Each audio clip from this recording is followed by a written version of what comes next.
And we are back. What an amazing week of NFL football. I was struggling. My bets still haven't gone good, but we'll move past that. You had a good week, Bish. So, yeah, I'm happy for you. But, yeah, loads of amazing games, Bish. What do you think? There were, games all over to talk about, I think. Yeah, really good week. I think there was 5 games decided by a field goal, which, very close games. Probably we started with a Thursday night game, which weren't very good, the Bears and Panthers, but then, and probably the Colts and Patriots as well. That was one of the best final European game. But then, the 6 o'clock game, 6 o'clock slate, unbelievable games, and a big shootout in LA as well that the Lions came away with. And I think the biggest one for me is the Browns. The Browns, Deshaun Watson's first pass was intercepted, went for a touchdown. I've got a stat for you from the Athletic I found, is they were actually trailing for 59 minutes and 20 seconds in that game. And there's no team in the last 23 seasons that has trailed for that amount of time and come back and won. So pretty impressive from the Browns. It's 33-31 win. And that division's just blown wide open now as well, especially with the Bengals losing. So, yeah, some great games, and it's. I think we're finally seeing some exciting NFL. It's been a slow start, but we're getting there now.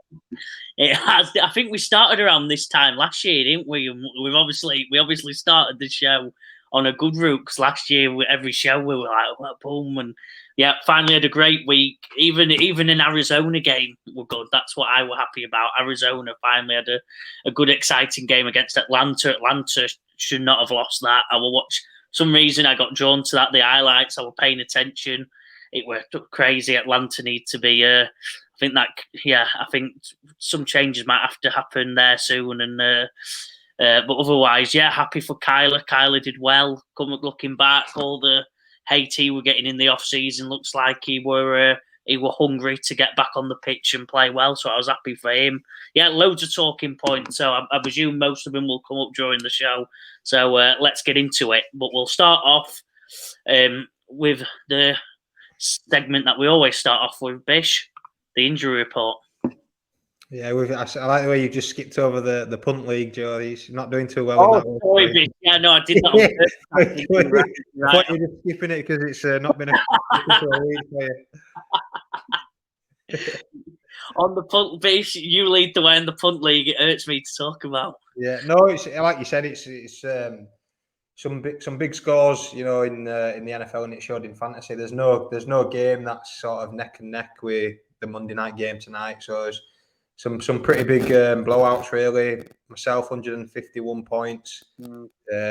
Keenan Allen, unbelievable game in that shootout. So TJ Hawkinson as well. I think I'll bring him up later. So yeah, it's Group 7. Grimes, he got another win. Tag got another win, and Sam, he looks like he's 3 in a row. So he's almost halfway there to what he said of a clean sweep to get him in the playoffs. So, and Joe, your team, although you did play Isaac, obviously he's in the top 4, isn't he? So a tough contest for you, but not quite going your way of late.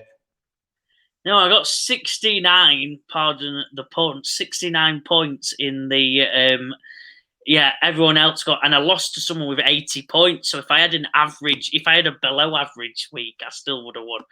It couldn't have gone worse. I'll just quickly wrap up. I had Michael Thomas, who got injured after his first catch of the game.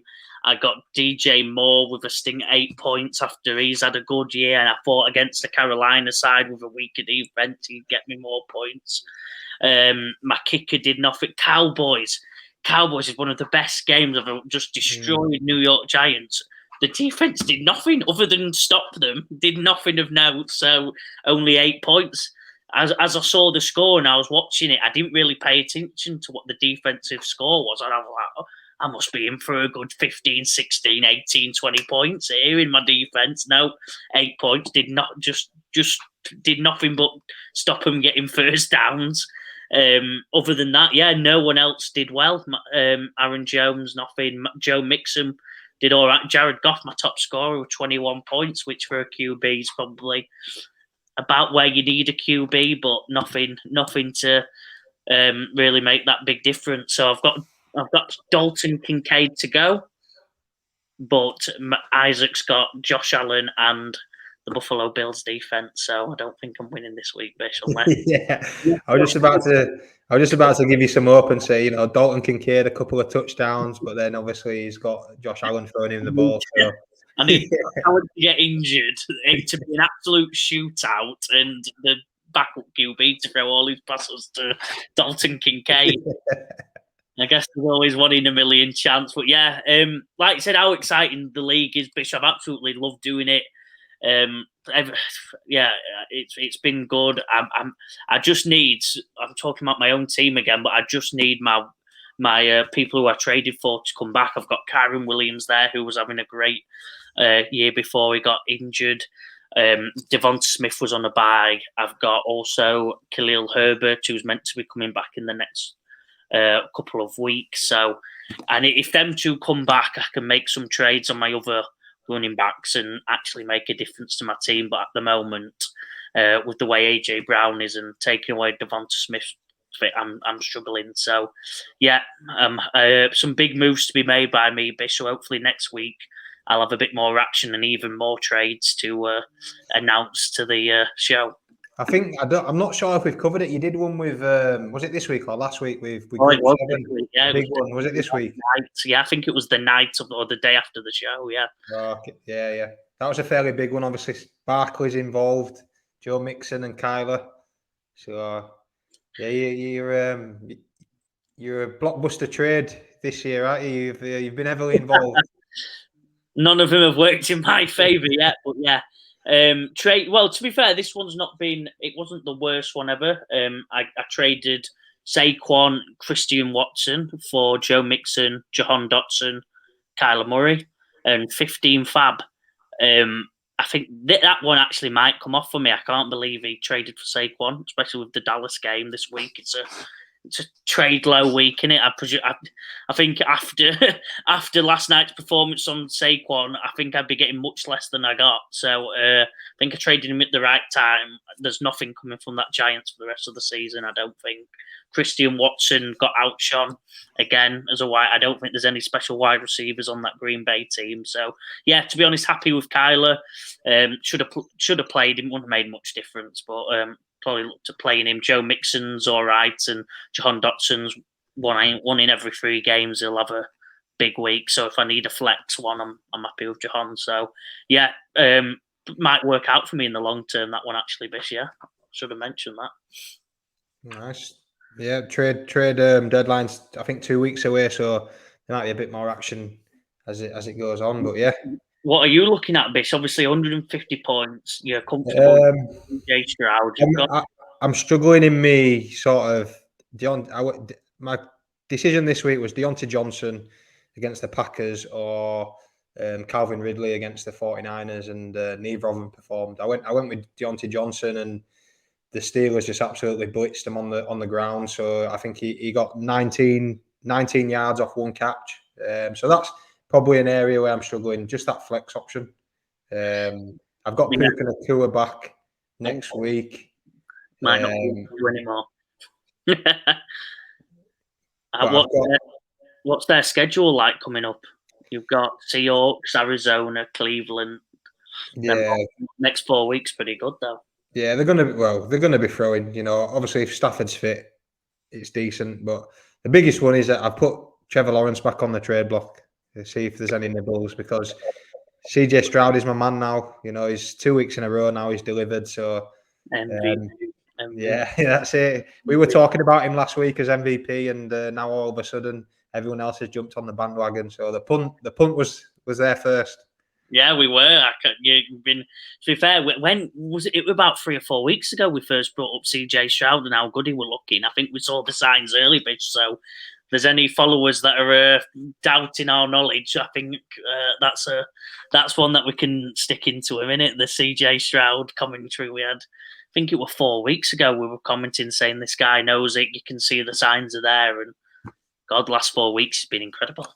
Yeah, it's coming together nicely for him, and that's another division where it's just up for grabs. The Jags, if the Jags slip up, Texans are there waiting, and now the Colts even are there as well. So Yeah, the AFC is just unbelievably stacked in it at the minute. So those playoff spots, and obviously the news you just broke to me about the Jets as well. Obviously they're hoping to still be in contention come Christmas time. Yeah, it's coming. Well, that leads me perfectly into the report. I will start on the back of that report. It's the opposite. It's a returning player.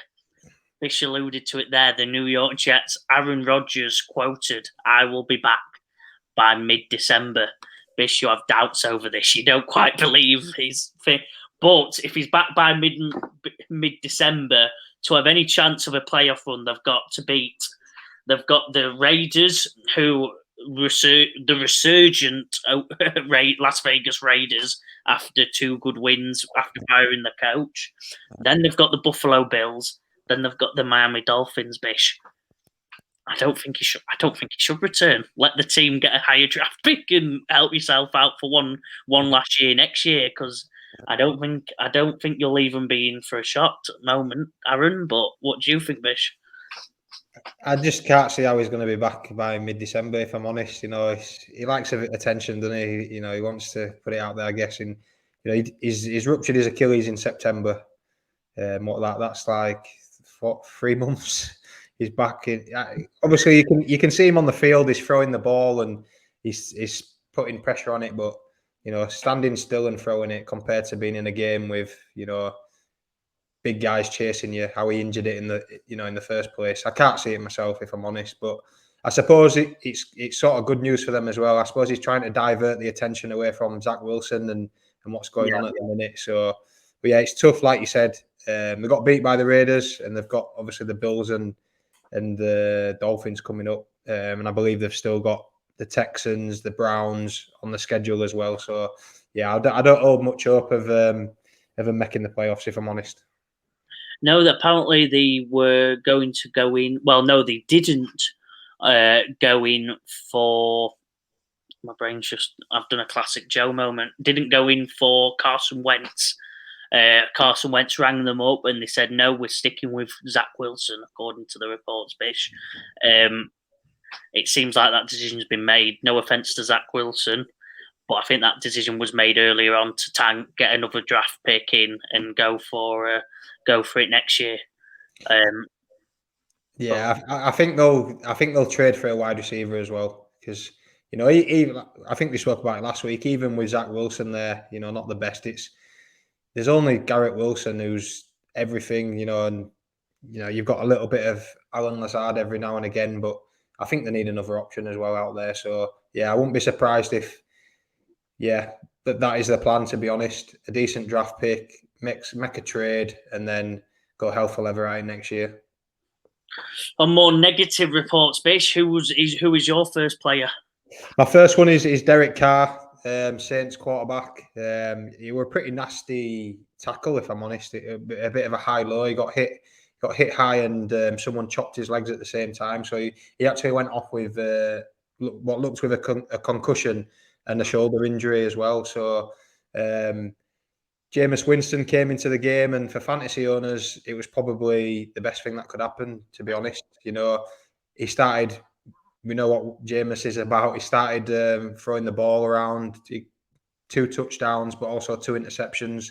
But Olave all of a sudden came into the game and ended up with a big night, to be honest. I think he had about 18 fantasy points, 94 yards and a touchdown. So he only had 1 throw off Derek Carr. The rest was off Winston. So, that helped him. But they've actually got a bye this week. So in terms of will it affect him? I don't think it will. I think he'll have, he's got 2 weeks now to recover. So I'm pretty sure. I'd like to think anyway that he'd be back in for him after the bye, which for fantasy owners might not be what they wanted to hear. No, I don't know why with how the season's gone so far, I don't know why they don't go Jameis. Have some fun out there, give the fans something to watch, and play some exciting football. Because I don't think it's not like Derek's been outstanding. It's not like he's even been that safe. He's just been very average, to be honest with you, Bish. He's been a bit underwhelming. And I'd play Jameis. Give the fans something to watch. I don't think they're gonna. Surely at this point they know they're not going to make that deep playoff run. to go get the fans in. I'm sure it probably increased the crowd. I presume, to be fair, I'm talking NFL. It's probably sold out every week. But if it's not, go increase that crowd by a couple of thousand and let Jameis explode and give them something to get the fans excited for. Because I don't think there's loads to be excited for currently at the Saints. Yeah, I can't disagree with you. Like you said, Derek Carr is just he's a steady quarterback, isn't he? He's a steady quarterback. Kamara gets a lot of work. The wide receivers they've got A.T. Perry, a rookie, Shaheed, who's just a speed guy, and Olave. You're after someone who can throw the ball deep at you, really. So it makes sense to me and you. So we'll see what happens. I'll take you through my second injury report. It's Alexander Mattison of the Minnesota Vikings. He's got a concussion. I don't think he'll be playing this weekend. They're going deep on that. They're going deep on that running back rotation. They've been so unlucky with injuries, Minnesota, and I think just another one to add to the list of unlucky weeks, Bish. But yeah, what can you say about him? He's been underwhelming, but I think the quarterback's taking up all the rushing opportunities anyway now. Big Josh Dobbs. Yeah, he is. You're right. Yeah. One thing I'd say, like you said, we've spoke about it, I think, week after week. They're not a great running team. They do rely on, obviously, the pass a lot. And now Dobbs' legs, like you say.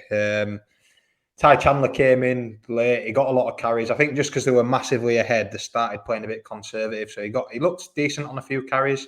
Wasn't very efficient. I think he had 15 carries he were averaging about 3 yards a carry. So, yeah, not the best, but you know, he's going to get some volume. I think we'll have to see how this concussion goes, whether he can clear it or not. Yeah, Bish, who's your second? My second one, it's a bit of a different one for us. Thursday night, there's a big game now. There's the Ravens and the Bengals. Divisional game, both lost, and we've got injuries on either side. Ronnie Stanley, the left tackle for the Ravens, picked up a knee injury. He walked off the field, but he didn't come back. Obviously, your left tackle protects your quarterback, so that's a massive blow for the Ravens if he can't come back. And Trey Hendrickson for the Bengals, one of the best pass rushers in the league. I think he's on about 8.5 sacks this year. Bit of a weird one. It was end of the play. He'd sort of turned away, and a Texans player got pushed into him, and he sort of hyperextended his knee, so he went down. Believe he's having MRIs and stuff like that. So with it being a short week, a Thursday game, both are I'm guessing questionable at best, to be honest. So that's a double blow for both teams, obviously in a massive game that both need to win. So it could affect obviously both sides. Pass rush for the Bengals, and then keeping Lamar away from that pass rush. So we'll see how that goes. Yeah, I think that. I think for the Bengals, that's a big loss, and if I think that probably ups in fantasy relevance. Probably ups a lot of the offensive players, not a lot, but I think it probably gives you a lot of confidence to play. And if you've got any decisions, start-sit decisions, probably gives them, like I said, probably gives them Ravens players a bit more confidence to play them comfortably and know they'll get a good week in. Yeah, because the Texans were dicing them up, the Bengals. So yeah, it's obviously without that pass rusher, it just adds a bit more pressure to those DBs as well, coming up against obviously the Ravens and what Lamar and the rest can do. So yeah, definitely. Brilliant. Fantasy flops time, Bish. I'll start it off. I was very disappointed in this man. He's been disappointing all year. Someone who was incredibly excited for, and he's come up before, Tony Pollard. 5.5 fantasy points, 55 yards, i.e. no receptions. What can we say about Tony this year? I can't believe it, to be honest. I know I've reiterated with you. You've talked about it before. I'm really sad about Tony Pollard. I think last year behind Zeke, he looked immense. Everyone were calling for him to start. Just been disappointing this year, hasn't he, Bish? I think that offensive line's not too bad. He just doesn't look the same player. I don't know what's gone on in off season, whether he was partying or if he's got going on. Sometimes, Bish, I know in the rugby league world, with us being connected, if someone has a baby, also, I've not done enough background research on him, but I know sometimes the baby year, that first year is tough on the player, and sometimes that they regress on that 1 year. I don't know, Bish, but there's something going on, isn't there? Because he just and there's not been a long-term injury. That's the thing that perplexes me the most. Normally, like a Cam Akers coming off all them injuries, you get that he don't look quite the same. Tony Pollard, Bish, give me something to help understand what's going on. I can't, if I'm honest. I think maybe it's just the case that he's a number two. You know, he's a explosive sort of second role player coming in. You know, he's got obviously the number one running back duties this year with the Cowboys, and like you said, it's just not worked. They've struggled to run the ball, and against the Giants, where everyone's expecting, you know, a one-sided massive score, and your main running back can't get over for a touchdown. So yeah, it's got to hurt a lot of fantasy players. It hurt me. I've got him in a couple of leagues, and you know I was expecting at least 15 points, and you know to come away with 5 is heartbreaking, really. Especially when they scored all the points they scored against the Giants. It's crazy that he didn't do. So I know this in the first game of the season when they played again. I think that was his best of the season so far. So, like you said, you've got to be expecting more than 5.5. He's losing. I know they've got a receiving down back in now. They've got a couple others that are filling. Deuce Vaughn got some time as well. He's also the punt returner. It's all going away from Pollard, and I presume, like you said, the Dallas Cowboys will just be as shocked as the rest of us based on how much they played him them first couple of weeks. It's just slowly dipping down. Sad. Yeah, I think that week 1 is his only touchdown. So yeah, I think next year, you know, I don't think he'll be the running back 1 in Dallas. So no. All right, Bish, take us through your first fantasy flop. My first fantasy flop, I talked about him a bit earlier on the fantasy show, on the fantasy breakdown, sorry. But yeah, it's got to be Deontay Johnson for me. You know, He mustered up 2.2 points, you know, just 17 yards, 1 catch. And it killed us on the betting show as well, because we got the Steelers win. We just didn't get the yards. But the Steelers absolutely, you know, ran through them like hot knife through butter. Literally, they had 200, over 200 rushing yards on the Packers. So he just wasn't involved really. You know, he had one reception of four targets, and he dropped 1. So that's probably why I've put him on the flops here, because you know I think he dropped about a 25 plus yarder. So yeah, it's. And he's been the main man, like you said. He's, you know, I think I talked him up 14 receptions, 9 receptions in his last 2 games, and he's just he's put up a stinker this week. So hopefully he can bounce back next. To be honest, Bish, I know that this might be a bit harsh on him, but not this week. But I could see it coming. I don't think the way they play football is the most exciting. I don't think it really lends to a top end wide receiver. I think he come back. Teams might have not been fully ready for how good he was straight away. I don't think teams would have prepared for him. Obviously, do a lot of scouting, a lot of NFL in offense, go off video, learn off the play calls, learn what the wide receivers do and how they move, and obviously not having much tape on Deontay this year probably led to him having a good 2 weeks coming back. But yeah, I just think Kenny Pickett's a okay quarterback. I do like him, but I think with how good they are at running the ball, I think it would always revert back to the mean, and I think we'll see some performance like this for the rest of the year, Bish.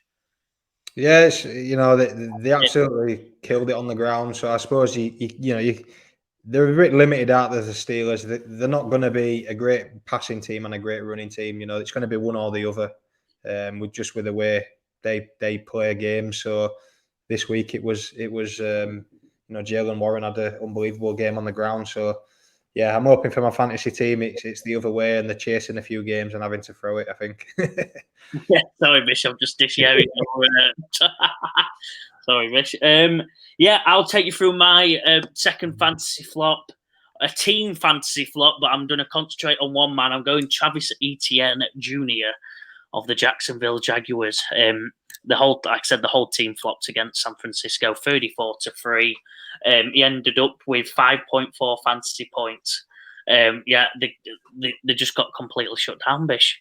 I think the Jacksonville Jaguars, your team of the preseason in the first week or two, Bish, you've probably watched them closer than most. They're so unpredictable. I think they've still got every. I'm not writing them off in the playoffs. I'm not giving them super hypes. I think they're the most unpredictable team in the NFL, behind how close Arizona will keep you week to week or something like that. Because I just can't. I'm shocked. I'm really shocked about how bad they were, and fair play to the 49ers for completely stopping anything going on. What about that? You got Chase Young one side, Nick Bosa the other. The Ohio boys. It's formidable defense, ain't it? I can't really say much. It was unbelievable performance from the Niners. I think one thing I would say is even pre-season, I don't think you'd expect the Jags to win this game. And we've added, the 49ers coming off a bye, off a couple of losses.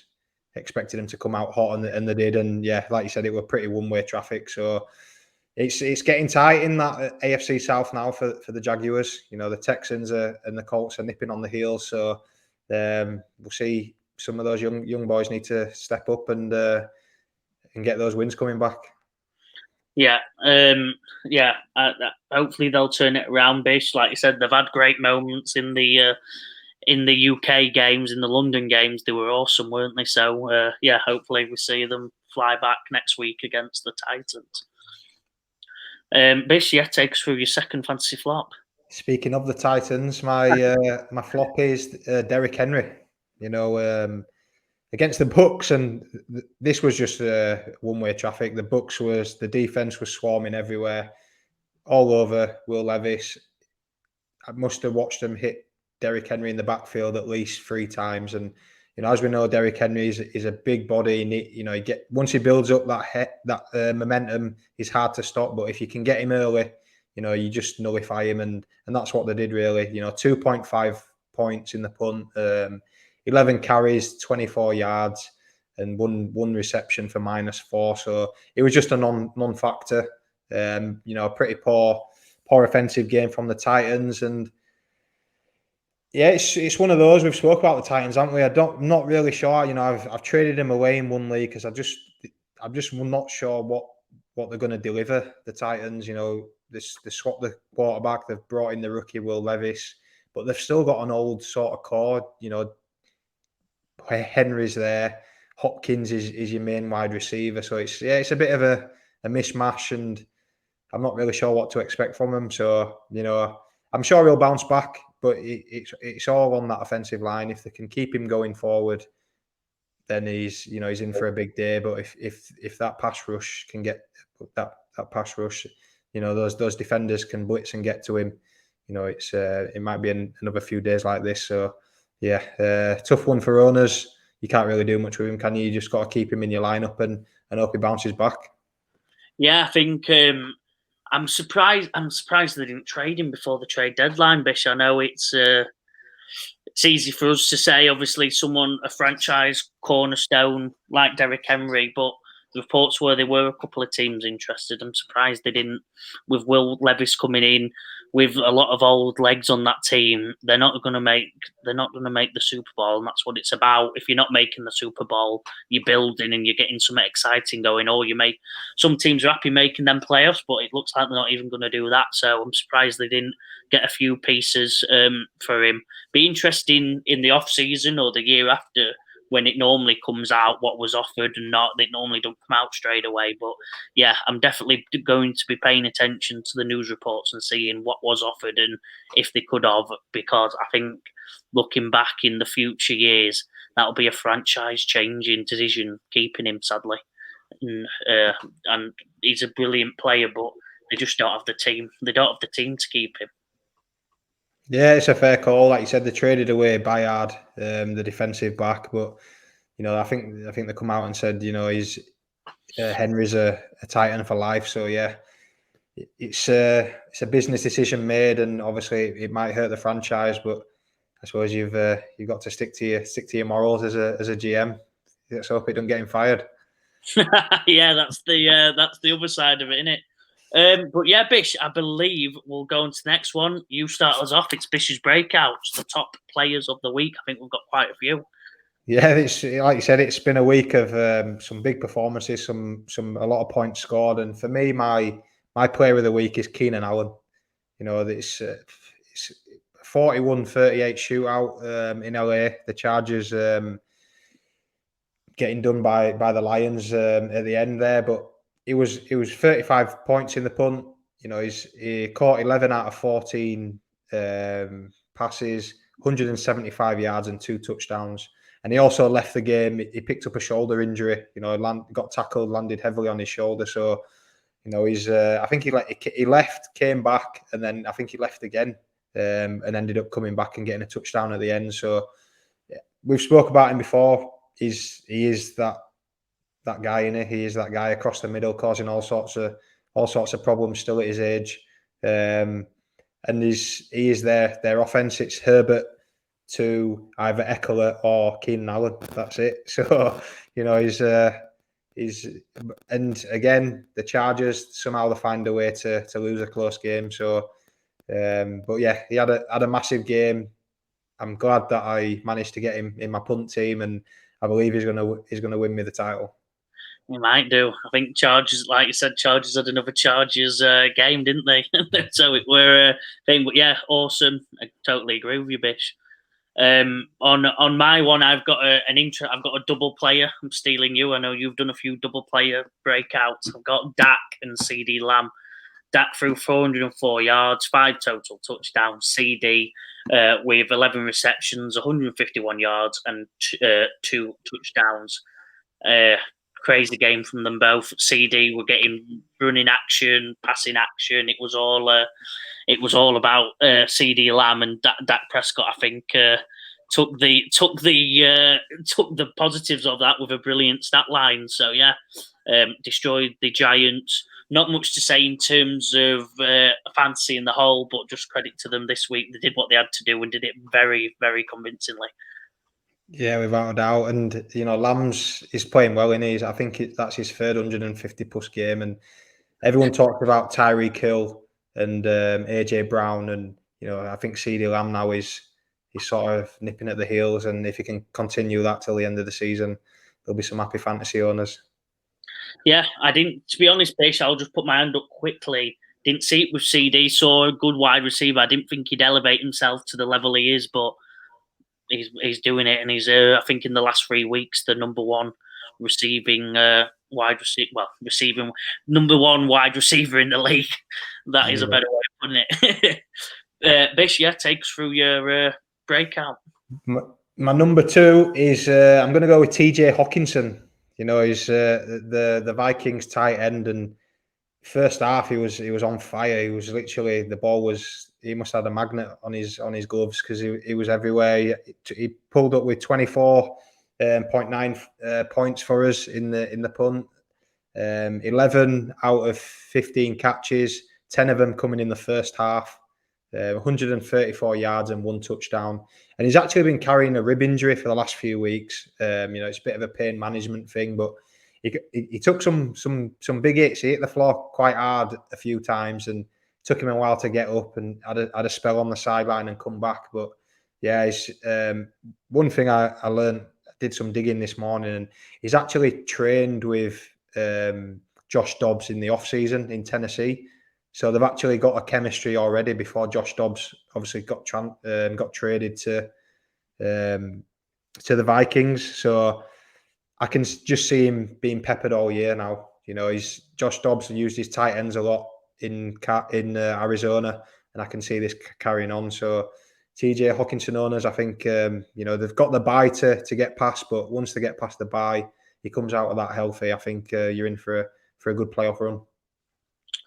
Yeah. What else can I say? Yeah, Josh Dobbs awesome, Hawkinson awesome. That touchdown down the middle, about 35 yards, I think it was. It were great catch, contested. I think it summed them both up. They just, like you said, have that chemistry that was didn't know was built in the preseason, which I bet Hockenson was happy when he heard that trade, knowing a quarterback knows his speed, knows what he's good at, what he's probably bad at. So yeah, fair play to Hockenson, and he's probably, like you said, he's probably one of the top 2-3 tight ends going on for the rest of the year now. I'll take you through my one quick. I've got someone who I traded away in one of my leagues. I've got Mike Evans. I think I traded him away in my other league. He got 25.3 points. He got 143 receiving yards and a touchdown. Baker and Mike Evans, he's doing it again, Bish. Well, I don't know what else to say about this man other than doubt him at your peril. He's awesome. He's on for another 1,000-yard receiving. Last year was a down year, apparently, with the fact he only just hit 1,000. He's on it again. He's flying. Baker loves to throw the ball. He loves to play exciting. I think that suits Mike Evans because he just has contested catches. He's big, tall, rangy thing, so you can chuck as many wild balls as you can at him, and he's probably make a play at him at some angle because of how big and powerful he is. So, yeah, fair play to Mike, and I hope he carries on for the rest of the year at my peril. I think it's going to be an interesting end of the year off season with Mike Evans because I believe contract talks haven't gone well with the Buccaneers, and I'd like to see him on a contender. I think we speak about the Jets. Could they come in for him? I don't know, but I'd like to see him on a contender. Like you said, he's consistent, 1,000 yards, 1,000 yards, 1,000 yards, and look. He's had Tom Brady throwing in the ball, to be fair. But yeah, I'd like to see him on a contender and see him cause some damage, continue to cause some damage. Yeah. Bish, have we got one more? Because I've just got one more I'd like to mention. That's it. I think. Honourable mention. I'll throw in Brandon Cooks. He's been sort of where has he been for 10 weeks? For 9 weeks. I'm not sure. That big move to Cowboys sort of coming in as their possible wide receiver 2, and he's not been there. So, but it finally worked out for this game. If any game you could have a breakout, it would be this one, and he did. 173 yards, a touchdown off 9 receptions. So hopefully it's the boost he needs. He can cement that number 2 spot for the Cowboys that I think they'll need to win some big games later on in the year. So yeah, Brandon Cooks getting a mention there. Brilliant. And then another honourable mention to Jahmyr Gibbs. Might be taking over that role from David Montgomery now, that number 1 running back role. 2 touchdowns, 24.7 fantasy points and 77 yards, bunch of receptions as well. So yeah, looks as awesome as ever, and they're finally giving him it in that end zone to get fantasy owners some touchdowns. Yeah, it's a deadly 1-2 combination, them two, isn't it, I think? Yeah, looked awesome. Yeah. And then, Bish, probably the shortest segment we've got. We've got the punt projects, the waiver wire pickups. Just say that for people who are watching. Later you get into the year, I think the less emphasis goes onto them waiver wires. There's not loads of massive pickups apart from our league, apparently, because I checked. But as I wrote what I was going to say, I checked our league and we've got about 8. On every other league I play, there's no one in our league. I think we've got about 8. So I think that's a bit of rookie mistakes from some holding players they probably don't need to, including myself, because I've just checked that. Like I said, checked the waiver wire, and there's definitely some I'm going to be picking up. But Bish, take us through your waiver wire pickup for this week. Yeah, I think we have one less bench player, so that might be it. But on the buys this week, we've got the Falcons and the Saints, and then obviously the 2 from Germany, which is the Colts and the Patriots. And yeah, it's an interesting time of year. I think those now at the top of the league are sort of getting ready for the playoffs and are building their team based on that. And those fighting to get in the playoffs are probably looking at those high ceiling players now, maybe taking a risk. And my first one is going to be a risk. I think it's I've just talked about him. I've given him a mention in Player of the Week. It's Brandon Cooks, and I think, like I said, I think that wide receiver 2 spot in Dallas is up for grabs. I don't think Michael Gallup's that guy. Could this be the breakout that Cooks needs to to get in that offense and get some regular targets. And if he does, and you've got him in your team, that we've seen Dallas score a lot of points. This could be the sort of that high ceiling player that you like, Joe. That could give you a very big point score one week, and obviously not so much week to week, but it's a gamble that some might want to take. And I believe he's only owned in about 35% of sleeper leagues as well. So in most leagues on sleeper, he should be out there. Like it. I'll rattle through I've got someone called Noah Brown of the Houston Texans, completely back on this CJ Stroud commentary. Noah Brown's been one of the recipients of it, but actually over the last 3 weeks, I think he's had the second most receiving yards out of any wide receiver in the game, behind CD Lamb and just in front of Amari Cooper, I believe. So that's the level we're talking for Noah Brown, who was third or fourth choice wide receiver on the Cowboys last year. Probably it's not a massive compliment to Noah Brown. He's been awesome, fair play, but I think it shows how good CJ Stroud is, that he is the man, and he's dishing up all these receptions and receiving yards to probably average mid-tier wide receivers. Amazing CJ Stroud. Get yourself anyone on that wide receiver corps at Houston, because long may it continue.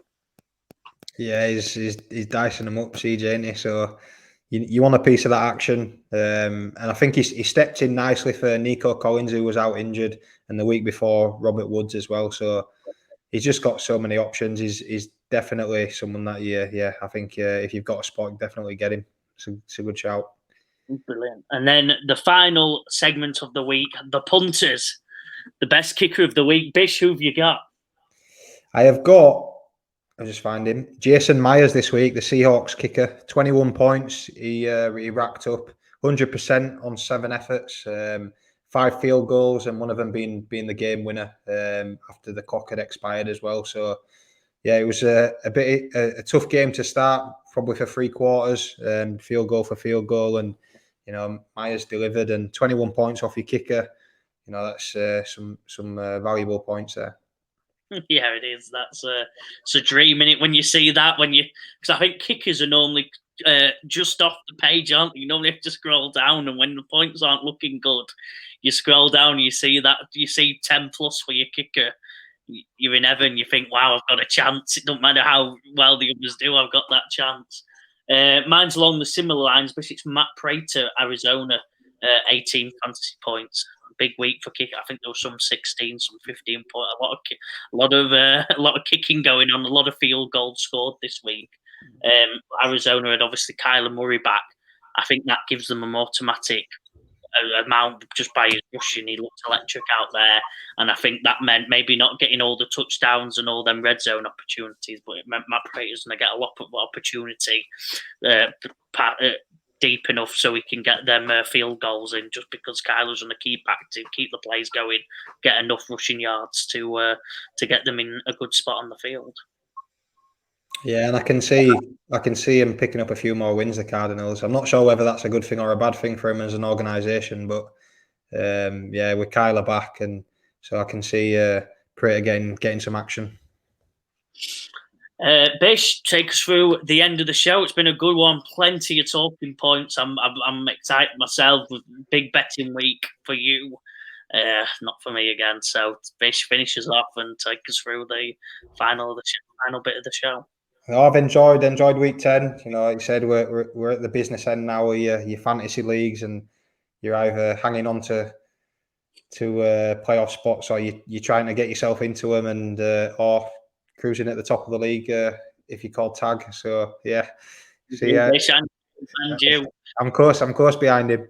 But yeah, so yeah, it's please subscribe to the channel, YouTube channel, the Punt NFL. And hopefully we're providing you with some good stuff. We're on the socials, Instagram, TikTok, X. So yeah, let's get amongst it, and good luck in your matchups this week. Good luck, and see you on Thursday, Bish. Yes.